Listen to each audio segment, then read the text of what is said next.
I can always edit it later and make sure it gets everything that we need. All right. And if you two are ready, I'm going to go ahead and let our waiting room in and go ahead and close the waiting room so folks can just join. That sounds great. Okay.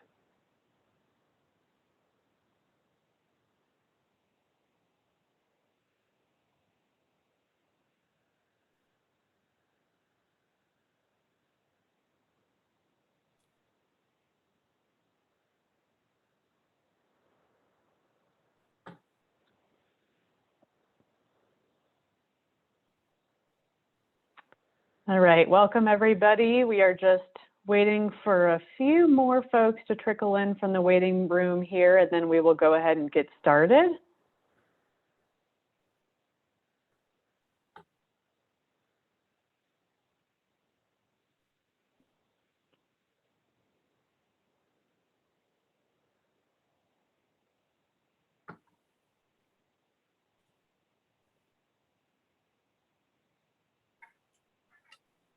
I'm late because I've been digging in the garden and I'm full of sweat right now. You know, Mary, we can't actually even tell that. You look great. I know, you look fantastic. Well done. No, Nice cleaning up to the raspberries, cleaning the pear trees. Yeah, or plum trees. Yeah, it's that time of year. Nice. Wonderful. I love it. I got to get outside and harvest our apples here too. I think after we got a couple frosts and they should be getting sweet here pretty soon. So I'm excited to do that. Well, all right, everybody. I'm going to go ahead and get started here so that we can start on time and make sure to use everyone's time efficiently. And just so you all know, we are recording this wonderful webinar we're going to have on America the Beautiful, otherwise known as 30 by 30. And my name is Katya Speaker. I am the Grassroots Regional Coordinator, one of two, for the Great Old Broads for Wilderness. And I have the amazing pleasure of working with probably about 30 to 40 chapter leaders. We also call them broadbands. And along with the rest of our grassroots leadership team, helps to put on these amazing webinars about all kinds of different topics to help train our broadband leaders on various issues that they want to learn about. And we bring amazing speakers like the ones we're going to have tonight. So normally those webinars are just for our chapter leaders, but we decided, hey, 30 by 30 is a really big topic and it covers the whole country. We wanted to open it up to all of our Broads, Bros, and Friends, all of our supporters. So leaders, you may see a few more folks on this call, on this webinar than you usually do. And we welcome all of you to that tonight. So thank you for joining us. I'm going to go ahead and let our speakers introduce themselves, but who we have starting off is Shelley Silbert. She's our Executive Director of Great Old Broads for Wilderness, and then following her, Kim Pope, who is the campaign representative of the Southwest region of the Sierra Club, is also going to be joining us. So without further ado, Shelley, would you like to kick us off? And I will share your PowerPoint. Great. Thanks, Katya. It's great to be here with all of you today. And what's most exciting is to be able to talk about a very positive and very exciting effort, the 30 by 30 goal to conserve 30% of US lands and waters by 2030. So just to introduce myself, I'm Shelley Silbert. I know many of you, and I'm really happy to see the rest of you joining us who I haven't met yet. Happy fall. It's great to be at this time of year, and I hope you're getting out to enjoy the lands and waters we work so hard to protect. We've been out on broad walks in Maine and Washington, Broadworks coming up this weekend in Bears Ears, Broadband Leader Rendezvous. We've been quite busy and our hearts are full. So it's a good time to be talking with you and sharing our excitement. So today I wanted to talk with you about how you can get involved in 30 by 30, which is also known as America the Beautiful. And I'm sure many of you are familiar with it. It's been the cover story in our newsletter, but I'll just go over what it is and why it's so important. First of all, 30 by 30 is America's first ever national goal to protect our country's ecological integrity. And what a welcome change to see a proactive approach to conservation coming from the White House with a 10-year commitment. It's been rebranded from the original name 30 by 30 by the Biden administration as America the Beautiful to fit our uniquely American audience. And you'll see there in the slide the cover from the America the Beautiful report that came out earlier this year from the Biden administration. Part of the goal of this 30 by 30 effort is it's really part of an international goal, a global goal to protect 30% of the Earth's lands and waters by 2030. And of course, we would love to see E.O. Wilson, our world-renowned ecologist, E.O. Wilson's half-Earth concept to protect 50%. But we think 30 by 30 is a great start with a lot of momentum behind it. We are part of that momentum, and today we'll be talking about how you can get more involved. So why is it needed? I think as Great Old Broads, you know this because we're advocates for protecting wildlands and waters. But to provide you some figures, human activities have severely altered about 3/4 of the world's lands and 66% of the ocean habitats on Earth. And we know that protected areas do make a difference for biodiversity, and we know biodiversity is plummeting across the world, and that habitat destruction is its biggest driver, with climate change having a major impact on top. So our scientific studies have shown that in protected areas, there is higher plant and animal abundance, both species richness, that the number of species, and species abundance, which is the number of individuals of each species. So we're working to protect more lands so that we can protect all of life on Earth. That's a pretty big goal. Let's move to slide 2. So what's the current level of protection in the US? Katya, if you can move us to slide 2. That's great. Okay. What's the situation here where we focus our actions as Great Old Broads? Only 12% of the land and 26% of the oceans in the US have a protected area status, and I'll talk more about that. But there is a tremendous opportunity here because the US is one of the top 5 countries in the world that has retained land in a more natural state. So within the continental US, 60% of lands are in a mostly natural condition, which means they could be restored. And the photo on the left here is actually of the Elwha River, where I just came back from in Washington State on the Olympic Peninsula, where a major dam removal project has led to this lake bed above Glines Canyon Dam, which is now removed, to be able to be restored. So that's part of the restoration goals, to restore lands. Let's move to slide 3. So we've been talking about protected areas. What are protected areas? And I have to say, this is kind of the dreaded question, because there are lots of different ways to determine what is protected. The designation that we usually go by, and what I would love to see 30 by 30 go by, is called Gap 1 and Gap 2 areas. That's a designation from the US Geological Survey in their protected areas database. And these are lands that are permanently protected from conversion of natural vegetation, and they have mandated management plans that don't allow for extractive uses. So that is what I would call protected areas, and what is, the original concept for 30 by 30. But moving to slide 4, we might need to look at an expanded definition for the purpose of implementation of 30 by 30. So I did write about in our last newsletter in the cover story why I prefer to see Gap 1 and Gap 2 lands. But with this expanded definition, we're really looking at lands that are maintained for biodiversity purposes through conservation and restoration, lands that are legally protected from development, and development that is incompatible with biodiversity goals.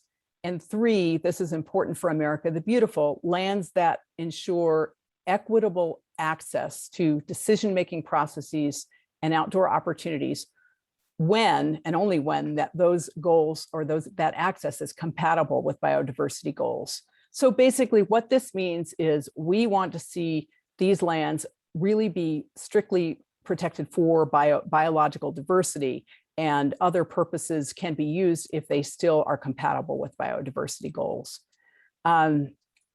I have been questioned, a really great question. What about, maybe some of you have read Doug Tallamy's book, Bringing Nature Home? How can you sustain wildlife with native plants? You know, what about planting in median strips or planting native plants in urban areas? And that is a very important goal.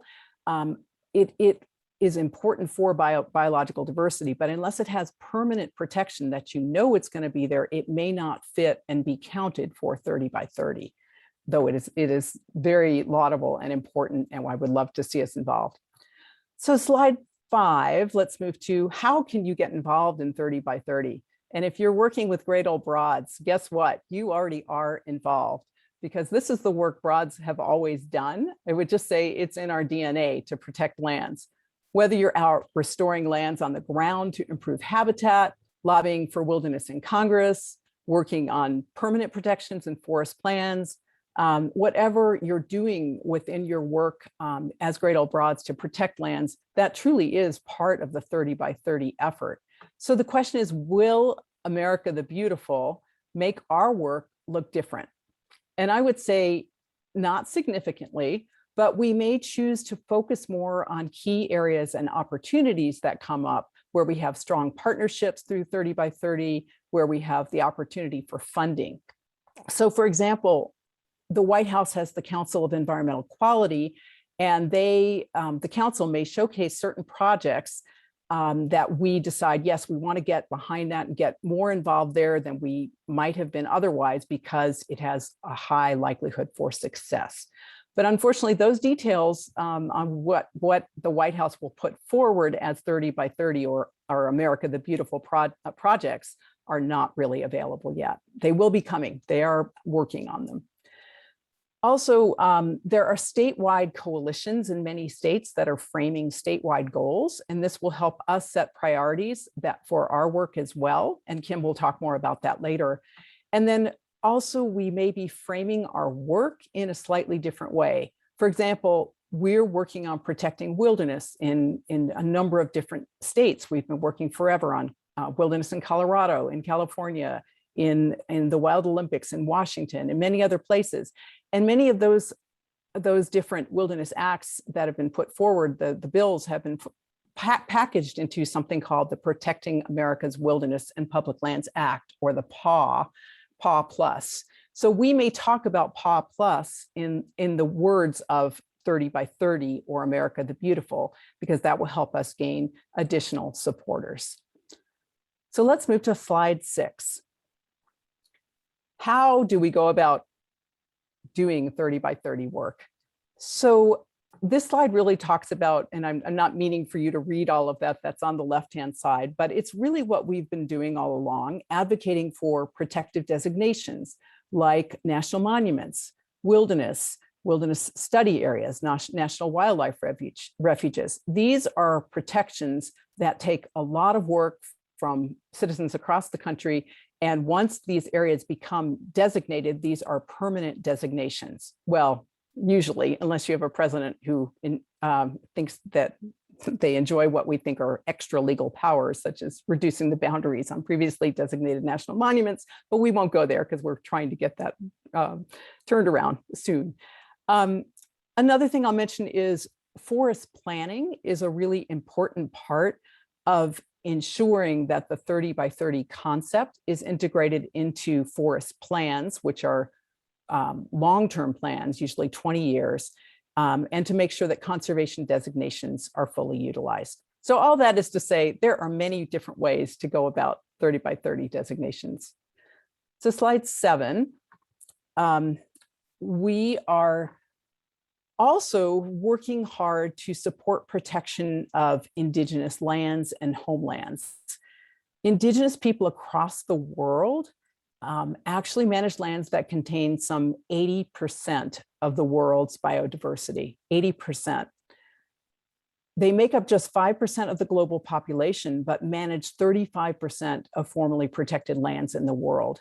So working with indigenous peoples is incredibly important across the globe.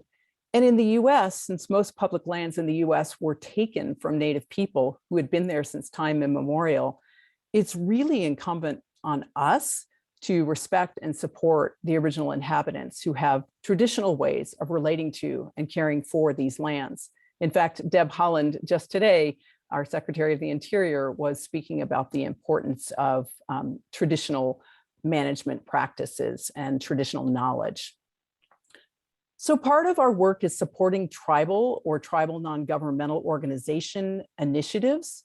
And a couple of examples of that Broads is doing. The picture here on the left is of two of our Arizona broadband leaders with the San Carlos Apache tribe at Oak Flat, an area that we are working together to protect, and the tribe is leading that effort. In Colorado, actually in Utah and near southwestern Colorado, we're fighting the White Mesa uranium mill with tribal organizations. And in the Northwest, we're working with Nimipu Protecting the Environment, a native-led group, to breach the lower Snake River dams. So those are some examples of working to support tribal or non-governmental initiatives. Meaningful consultation with tribal leaders and elders is another important priority, both for 30 by 30 and a priority for Secretary of Interior Haaland. And here, Great Old Broads is working in various ways. One example I'll put forward is the Northern San Juan Broadband in Colorado is working to inform and encourage the Ute Mountain Ute tribe and their leaders in engaging in the GMUG National Forest Plan. That's the Grand Mesa, Uncompahgre, and Gunnison National Forest Plan.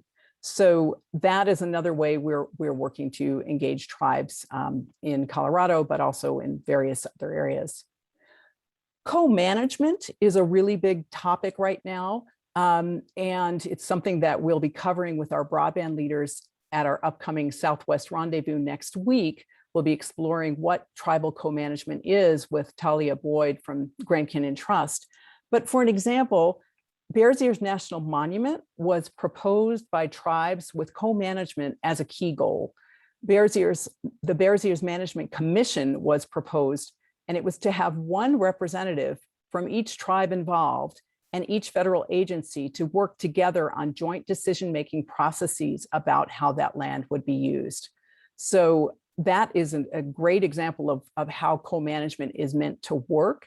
And we do anticipate that it will work that way when Bears Ears National Monument is reestablished to its original boundaries and its original goals. And I mentioned traditional knowledge and traditional stewardship already. So let's move to the next slide. Another way that you can get involved with 30 by 30 is at your state, county, city, or town levels. So some states like New Mexico and California now have executive orders issued by the governor to establish a statewide 30 by 30 plan with specific goals that will help the state achieve protecting 30% of its own lands and waters. So that is something that we want to be encouraging in other states, letting our governors know that we would like to see that. I will mention that Nebraska has an executive order opposing 30 by 30. So I'm excited that we have a broadband starting in Nebraska to work on issues like that.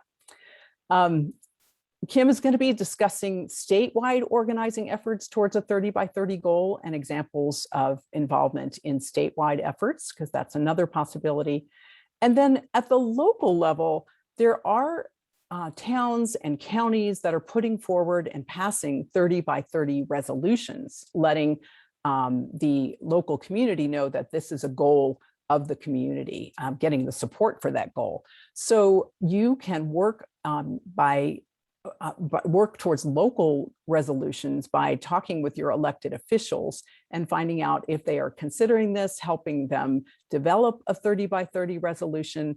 And for some resources on that, Mountain Pact is an organization that's working with elected officials from 30 Western communities, and they do have a draft resolution that they are providing for legislators. And I've given you a link there, and feel free to contact us for contact information if you want to learn more about that. The next slide is to say that another way to advocate for 30 by 30 is through funding mechanisms. You know, it takes a village to get anything done, especially when it comes to conservation, and it takes funding, it takes money. So we need to be working with our legislators to get full funding for different agencies that are responsible for implementing 30 by 30. As an example, the National Wildlife Refuge System needs money. They need $900 million for personnel to manage the refuges, to expand existing national wildlife refuges, and to work on designating new national wildlife refuges. So these refuges are extremely important in protecting biodiversity, but they will not succeed without our being able to influence the budget and allocations process. So again, this is an important opportunity to let your senators and representatives know, particularly those on the allocations committee, how important this funding is. So that's another area that we don't often think of, is, you know, how we can advocate for funding. So these last few slides, we can move to the next one. I'm just going to go through them kind of quickly. And again, you're not meant to read through each one of them. Katya, if you can go ahead and switch to the next slide.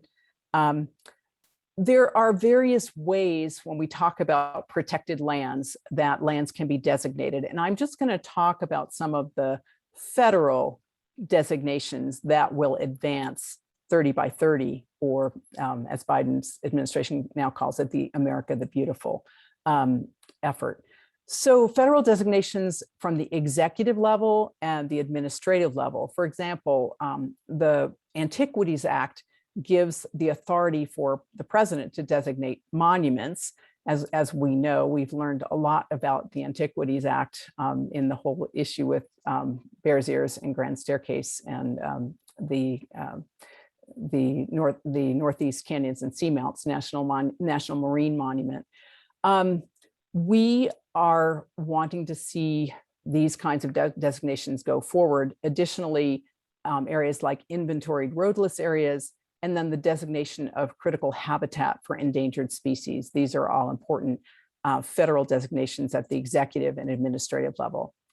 The next slide is about federal designations from the Forest Service. And since Broads works so much with the Forest Service on Forest Service lands, I wanted to just list these here. I won't go through them, but our 30 by 30 efforts are often going to be starting through the forest planning process. Many of our chapters are involved in working with the Forest Service on these long-term plans that last for 2 decades and really determine what happens in that national forest. So if you don't get that in the plan initially, it's much harder to be able to succeed in getting areas protected later on. Forest planning is not sexy, but it's very important. So some of the things that you can work on getting into a forest plan are things like recommended wilderness areas, research natural areas, and a lot of these other things on the list. I do want to mention one of the areas on the list, which is administrative withdrawals, such as for minerals. So for example, we've been working a lot on protecting the boundary waters in northern Minnesota. It's such an important area for wildlife as well as for water for humans, for our population. And a beautiful forest, important for climate as well. The Superior National Forest can do a short-term, in this case, short-term means 20-year mineral withdrawal to protect the boundary waters from the sulfide or copper mining. And that is one area where a Forest Service designation would help. Moving on to the next slide, BLM designations. The Bureau of Land Management is a really important area that we sometimes don't think about in terms of protecting lands, because it makes up 40% of US public lands. And actually that's 13% of our total US land area. So we really can't achieve 30 by 30 goals without a significant amount of BLM lands coming under a protective status. Yet, of course, as so many of us know, these lands are leased for extractive uses like mining, grazing, oil and gas development, and many other things. So many of you were involved in trying to get the BLM to recommend through the BLM's planning process things like wilderness study areas, areas of critical environmental concern, and others. So those are just, I've listed a number of other ways to work with the BLM. So I just want to move to the last slide and say that, this is something we can do, and we can do this together. It's something that we have been working on forever, but 30 by 30 gives us a tremendous opportunity because it is coming from our president, from our administration, and it's just taking what we do already and repackaging it to work and hopefully be more successful in getting 30% of our lands and waters designated by 2030. We don't have a lot of time, but we have a lot of energy. We do want to be strategic. We want to develop good partnerships. We want to look for those special opportunities that emerge. And we want to make sure we're doing all of this with broad special approach, which means to have fun while getting it done. So would welcome your questions. I think we'll go with Kim's presentation now, Katya, unless you'd like to do it differently and have a few questions now. Yeah, let's hold that off for the end, and we can, if you have some questions already, I would just encourage you to go ahead and put them into the chat so that I can see them when we get to the Q&A section.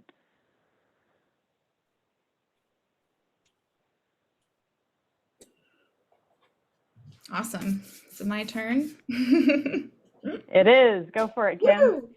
All right. Well, hi, everyone. My name is Kimberly Pope, or Kim. I'm a campaign representative with the Sierra Club's Lands, Water, Wildlife campaign, and I work primarily in the Southwest. If you aren't familiar with the Sierra Club, we are one of the largest grassroots environmental advocacy orgs in the country, and we work on a lot of different issues all across the nation and in Puerto Rico.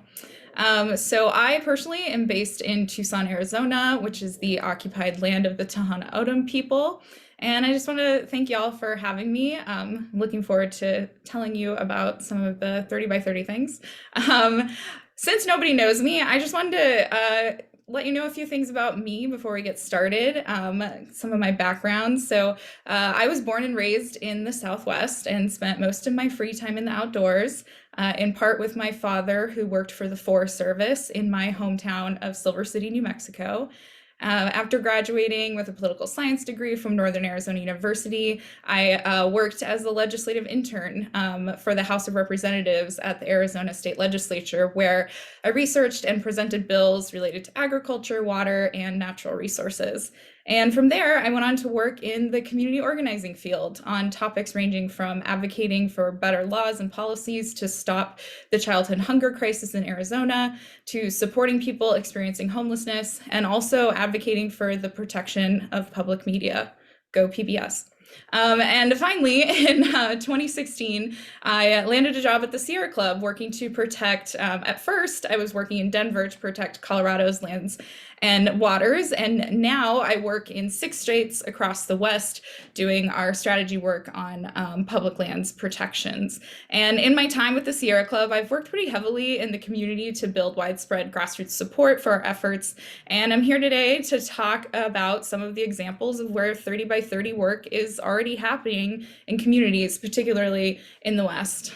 So I just want to preface this presentation with an understanding that most of my knowledge on this work is mostly about federal public lands in the West, and my engagement in 30 by 30 has primarily been in the Southwest. But if folks have any questions that I don't have an answer to, I'll do my best to find the answer for you. Next slide, please.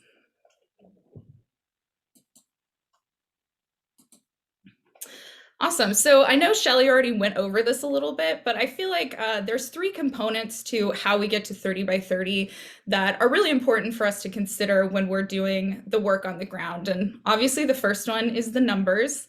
Only 12% of lands in the US are considered protected, but we have a lot of potential to get to 30%. Next slide, please. But also protecting 30% is not only about protecting nature, it's also about supporting healthy local communities. And this is a really big emphasis in the America the Beautiful report. Protected areas are correlated with significant public health benefits to nearby communities, including better mental health and lower risks of disease and obesity. And research has shown that protecting watersheds is the most cost-effective strategy to ensure access to clean drinking water. And here at the Sierra Club, as we work to achieve 30 by 30, we're also going to ensure that all people have access to parks and green spaces to improve their health and wellness. So we're going to work on urban parks protection and activation, greening efforts, and expanding clean transit to trails. Those are all things that we think need to be part of the equation when working on 30 by 30, so we can close the nature equity gap for the 100 million people in the US who do not have nearby access to parks and green spaces. Next slide.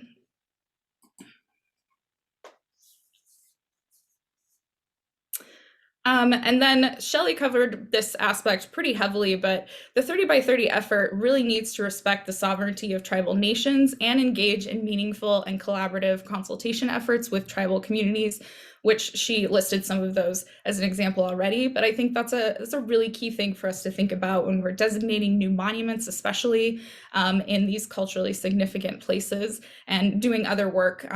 We need to be thinking of consulting these communities and making sure that they're part of the process. Next slide. So these are just some general principles that are laid out in the America the Beautiful report. They're broken into 8 principles. I like the 5 that kind of makes it a little tighter, but things that we want to think about when we're thinking about our 30 by 30 work. We want to support locally led conservation. We want to work towards a more equitable, inclusive vision for nature. We want to honor the sovereignty of tribal nations. We want to support private conservation, which is an aspect of the 30 by 30 America the Beautiful report that I am not an expert on. And also all of our work needs to be guided by science and how we can protect these places for biodiversity and also climate resiliency. Awesome. Now let's get into some examples. Next slide. So Shelley gave a really awesome overview on ways that we can get to 30 by 30, and I wanted to give you a few examples of how states and communities have already come together to work on 30 by 30, and some of you on this call might be already involved with these efforts. But first I wanted to talk about some of the work that's being done in Utah. As we all know, Utah is a state with an incredible wealth of beautiful outdoor spaces, but can be challenging politically. So recently, a network of Utah organizations, businesses, and individuals came together and started a grassroots movement focused on achieving 30 by 30. And the way that they are doing this is they're creating a pathway to 30 by 30 by doing outreach to Utah communities through a survey, which you can actually take if you're in Utah by going to that link. This survey is a way for them to grow a base of supporters for the 30 by 30 movement, also a way for them to help identify local projects in need of support in the state. And also, which I think is key, it's also a way for them to gather an overwhelming amount of support to push back against any of the anti-conservation rhetoric from state and local leaders that are happening in their state. So if you live in Utah and would like to take the survey, you can go to the link up there. We can also paste it in the chat for you. Awesome. Next slide, please. There's that link for you. The next state I want to talk about is New Mexico, the state where I was born and raised. So New Mexico has obviously a more progressive environment for land conservation. And over a year ago, a coalition of local advocacy groups came together to create the New Mexico Conservation Collaborative. And this team of folks went through a stakeholder process to create a 30 by 30 roadmap for New Mexico that they branded as Enchantment 3030. So I think their reasoning for doing that is really smart for, you know, our local communities, is that 30 by 30 in America the Beautiful can sound really vast and like not personal. So they took their goals and their mission for 30 by 30 and personalized it by using New Mexico's state motto, the land of enchantment, to create an enchantment 30 by 30 vision. And this vision includes a suite of policy ideas that they wanted to pursue as a collaborative. And one of those ideas was a 30 by 30 executive order from Governor Lujan Grisham. And so after a lot of grassroots and grasstops work, the governor signed this executive order on August 25th recently. There's the picture from everybody at the Capitol.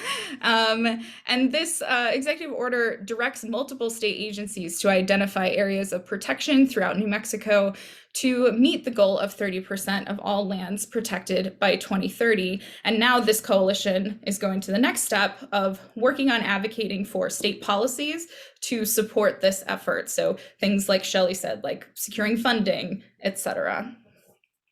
Next slide.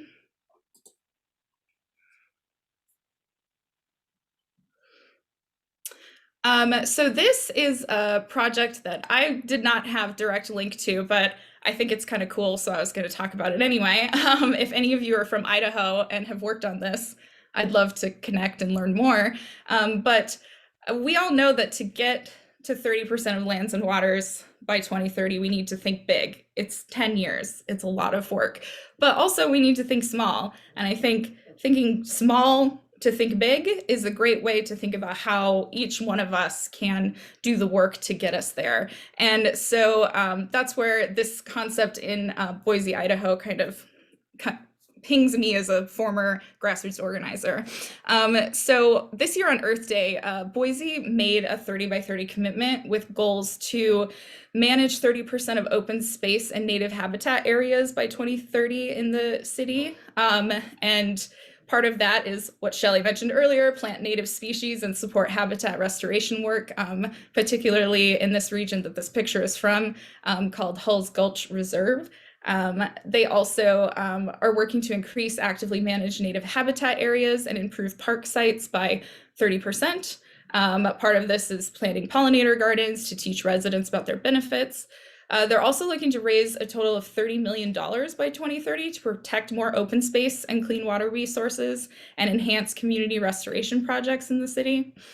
And then they're also looking to grow volunteer engagement opportunities by 30% to get people outdoors to do this work. And the last thing is that they have come up with a City of Trees challenge where they're going to increase the canopy cover in Boise to 30% by 2030.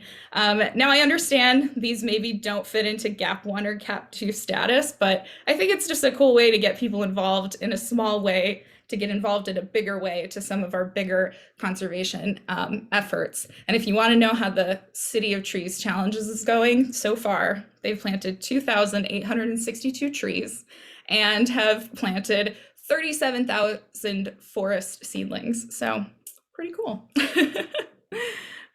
Next slide.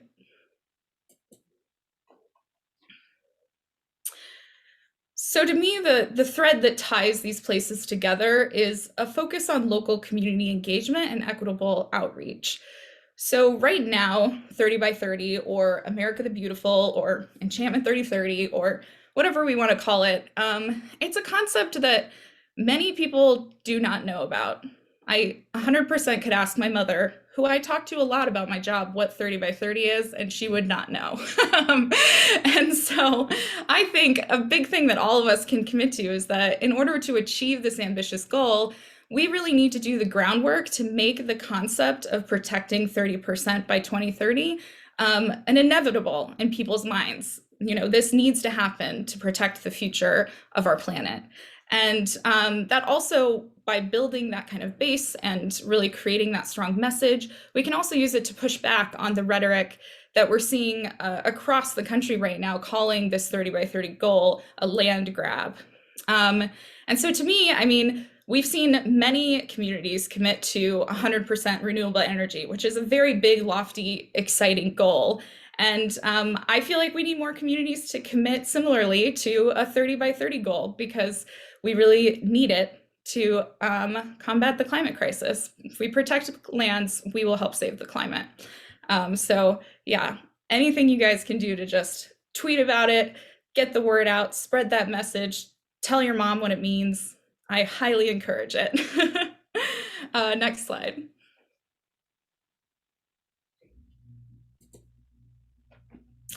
So finally, I wanted to leave you all today with a really awesome resource where you can learn more about local 30 by 30 projects in your area.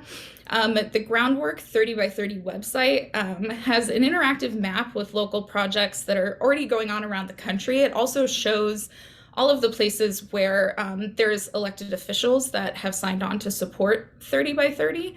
It's also got helpful fact sheets and actions that you can take right now. So I'm also gonna put that link in the chat for y'all. But super awesome website. You also can submit your local project to this website. If you have been working on one, you don't see it, you can submit your project as well. And that's it for me. Thanks, everyone.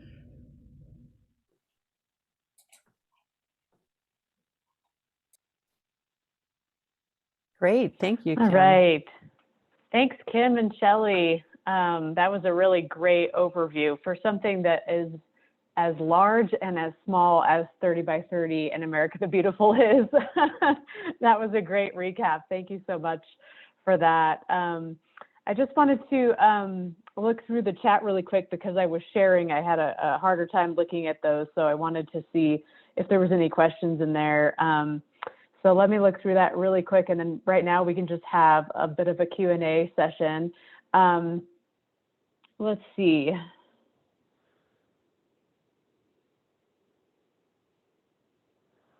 Okay, so we got a good question right off the bat. So it says, it sounds like this is for Shelley.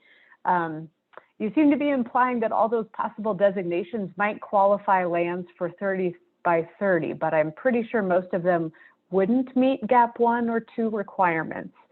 So she's wondering if you are suggesting that they could fit under the expanded definition that you laid out. She just wanted to have some clarification on that. Yeah, that's a really great question. And I didn't mean to imply that they would all fit. I think we want to go with as, stringent the GAP 1, with GAP 1 and GAP 2 requirements that where those protections really fit that concept of no conversion of vegetation cover and management protections in place permanently. However, I do think that those expanded definitions will include some additional lands, not every single one that was listed. And I think because there's so much emphasis in America the Beautiful on equitable access and opportunities in near urban areas, and the opportunities to work with tribal lands, we do need some of those expanded definitions. But I didn't mean to imply that every one of those that were listed would fit the expanded definition. Wilderness is undoubtedly the gold standard for what we would like to see in terms of protected lands. That is not going to fit in every situation, and certainly in some of the areas near urban communities, we're going to be looking at other kinds of designations. But I do think that some of those that were listed will fit, and it will really be a task of each state and of the federal government also to look at what qualifies and what does not. And I'm sure the USGS and the Protected Areas Database will be an important player in that. So the expanded definitions were definitions that have been recommended through the Wilderness Society. I don't know that they have yet been accepted by the administration as what will be used for the 30 by 30 qualifying lands. Great, thanks, Shelley, for clarifying that. Kim, did you have anything to add to that? No, I think she covered it. Okay, this one might be for you, Kim, or you too, Shelley. This question is just about if either of you would mind speaking to open space and conservation easements, which is a little bit also more about private lands.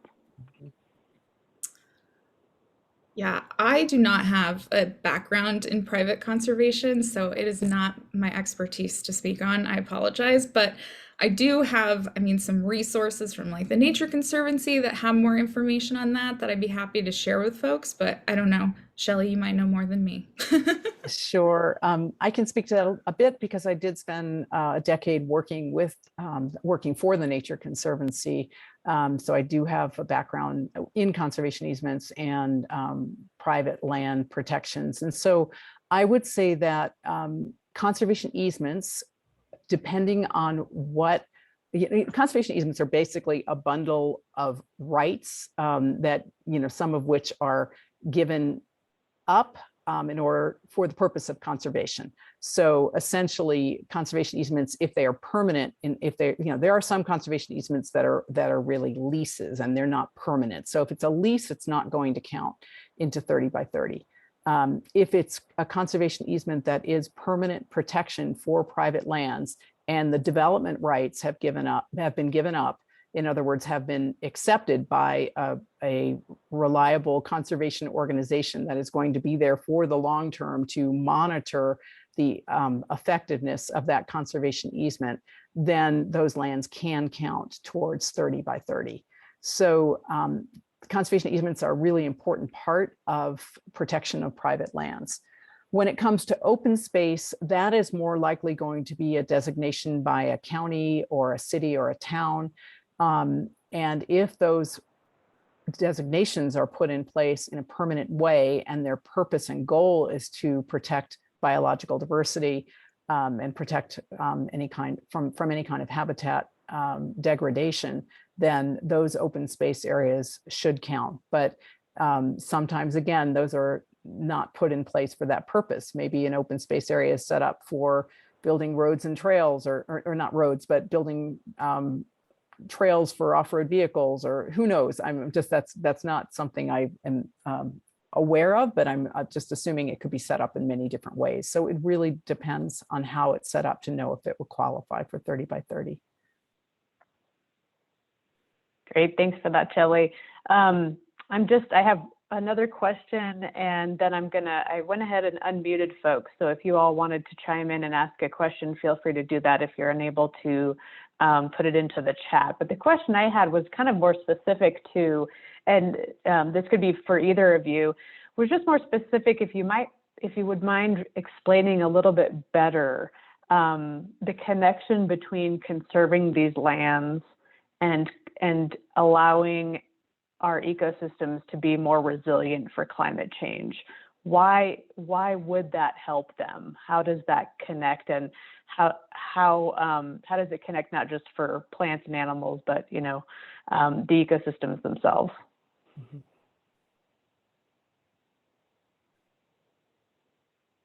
Sure, I can speak to that, and then Kim, feel free to add anything. When we have a degraded ecosystem, whether that's because water flow has been impeded, or whether grazing has been very intense in an area, or whether there has been logging or off-road vehicles using an area, or any other impact on the land, that land, just like our own human bodies, when we have a cold, or when we are tired, or when we're stressed, we're more likely to be impacted by other illnesses. So the land is the same. When there's degradation, when it's being impacted by a variety of stressors, then it's more likely to be unable to recover from drought, from climate change, from fires, from flooding, or from other impacts. So the healthier your land is in the first place, the more likely it will have resiliency towards impacts of climate change. Just as one example, if you have dams on a river, then your water temperatures go up because it's not a river that's free flowing through, but you've got shallower areas and you've got areas over a much larger body of water that is taking the impact of the sun. So, the temperatures are higher. Well, if the temperatures are higher already, and then you get climate change on top, then your fish and your aquatic macroinvertebrates, your aquatic insects, are less likely to be able to survive. Likewise, if you have a forest that has been poorly managed and has not had a regular interval of fire, and I'm talking about, low intensity fires, and you've gotten your forests to be have a lot more trees because there wasn't prescribed fire or natural fire coming through, it's going to be much more likely to be affected by high temperatures and drought, so that fires may be more likely to happen. So those would just be some examples.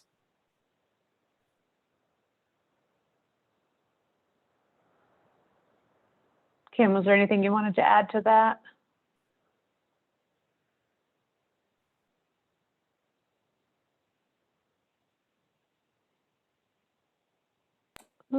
Looks like can't get her quite to unmute, but maybe There we go. Thank you. Sorry. There we go. Kept saying the host wasn't going to let me unmute. Yeah, I think just a couple of things I wanted to add was thinking of also, carbon sequestration, and thinking of places like old growth forests, like the Tongass, being a huge way for us to, if we lose that, like, we lose a huge area that is helping us trap carbon and keeping, climate change at bay. And then also, I work a lot on oil and gas leasing on public land, so I'm going to plug this. About 25% of US climate emissions come from coal, oil, and gas extracted on public lands. So if we were to slow that down, that would make a huge difference on climate, and that makes a huge difference just in general. Like, that's something that we can do. So those are my two pieces. Thanks, Kim. Absolutely. I would echo that for sure on oil and gas leasing. When those leases don't take place and they don't get developed, and then that habitat stays there for wildlife to be able to, to be more resilient and to move where they need to. A few more questions here along those similar lines, I guess. We have just a question about, let me see if I can find it. Are there any coordinating efforts among various locales to preserve wildlife corridors and migration paths that you two are aware of? Do you want to speak to that, Kim, first, and we'll swap it?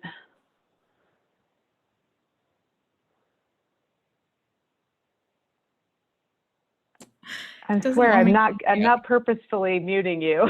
Maybe I should not mute myself. Yeah, the first, I just initially wanted to talk about, because I was reading into this a little bit, but in Wyoming, there's been an effort to create wildlife corridors. In a 2020 executive order, Wyoming created a science-based process to identify and conserve migratory wildlife corridors, I believe for antelope or pronghorn and mule deer.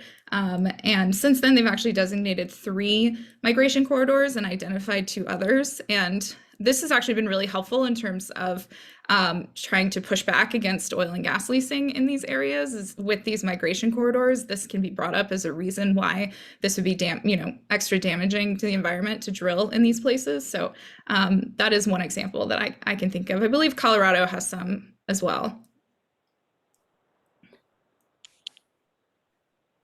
I'll add that there are many groups working towards legislative solutions through the Wildlife Corridors Conservation Act, which would be a national coordination of wildlife corridors based on scientific evidence, scientific data about wildlife corridors. And of course, so many nonprofits, the Wildlands Network being one of the earliest ones, have been working on mapping wildlife corridors and then trying to get partnerships developed to protect those areas. And I'll also mention that wildlife corridors, it's exciting to see more and more highway departments getting involved in wildlife protective areas, tunnels, or over, what do you call them?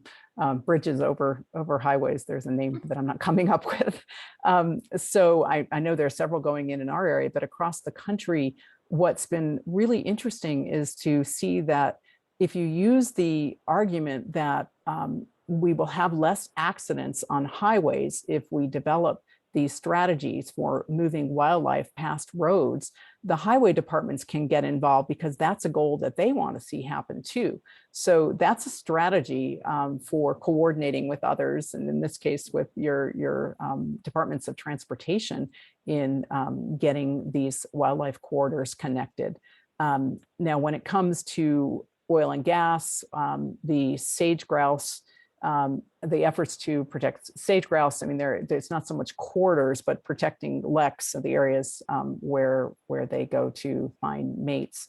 But when, in particular species, there are efforts to protect wildlife corridors that involve partnerships of many different conservation groups and universities and local and state governments.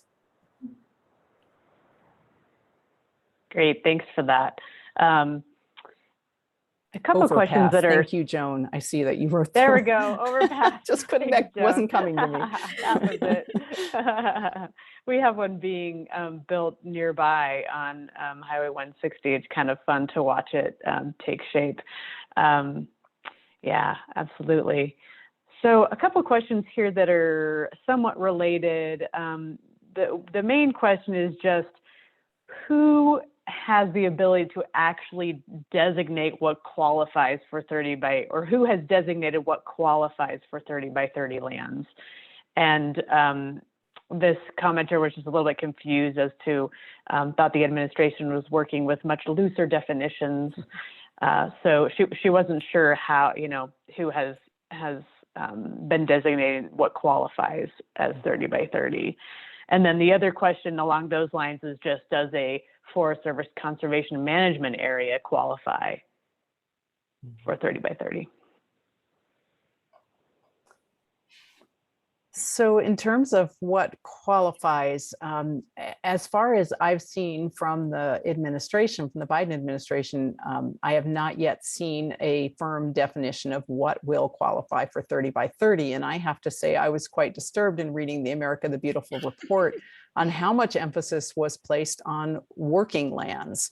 Now, I do believe that there are ranchers who are who share goals and would like to see habitat protected and will work as partners with conservation organizations and state agencies and federal agencies towards that goal. But that doesn't mean that all working lands are going to follow that. And so I am concerned that the administration may be willing to count, if it's a working land, whatever that really means, that those might count towards 30 by 30 by what they implied in the America the Beautiful report. I don't think that's going to be the case, but I just was surprised at the emphasis placed on so-called working lands in the America the Beautiful report. The 30 by 30 global effort is really trying to use these IUCN and GAP 1 and GAP 2 designations as the only places that will count towards 30 by 30. But I do not yet know, and Kim, perhaps you know more, how the Biden administration is going to look at it, and then also at the statewide level, how different states are going to look at 30 by 30 qualified lands. Yeah, I think that's the ultimate question that we've all had in talking about this. In terms of the Biden administration, I do know I was in a conversation the other day with someone where in the executive order that put this forth to come up with this report, et cetera, there is a timeline for stakeholders to get together and have that discussion and maybe come out with something. I'm not sure what the timeline is, but perhaps we will see something eventually.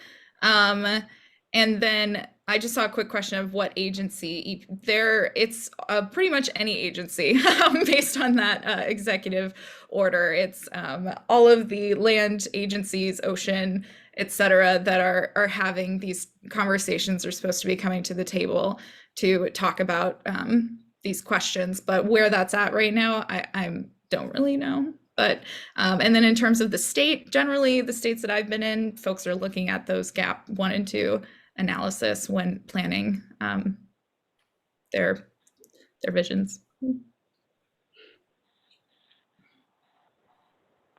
Great, thanks for that.